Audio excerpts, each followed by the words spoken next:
Nabisto ng mga pulis ang tangkang pagpasok ng ilegal na droga sa isang kulungan sa Kabangkalan Negros Occidental. Ayon sa pulisya, bibisitahin sana ng isang babaeng 20 anyos ang kanyang nobyo sa kulungan. May dala raw siyang pandesal at bilang bahagi ng security protocol, ininspeksyon nila ito.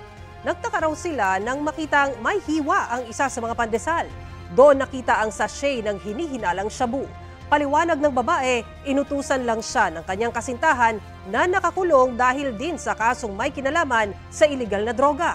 Maharap ang babae sa karampatang reklamo. Kapuso, para sa mga maiinit na balita, mag-subscribe sa GMA Integrated News sa YouTube. Sa mga kapuso naman abroad, subaybayan nyo kami sa GMA Pinoy TV at sa www.gmanews.tv.